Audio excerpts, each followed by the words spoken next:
In front of me is Blackview tab 6, and today I would like to show you where you can access all your downloads. First of all, you need to find an app called Files. When you find it, click on it. Then click on Browse. After selecting Got it in Find Search Tips here pop up. At the bottom, in the middle.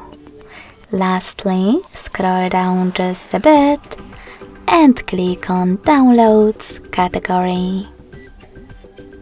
As you can see, all my downloaded files are over here. To access one, click on it. Thanks so much for watching. If you enjoyed this video, don't forget to leave a like, comment and subscribe. Bye!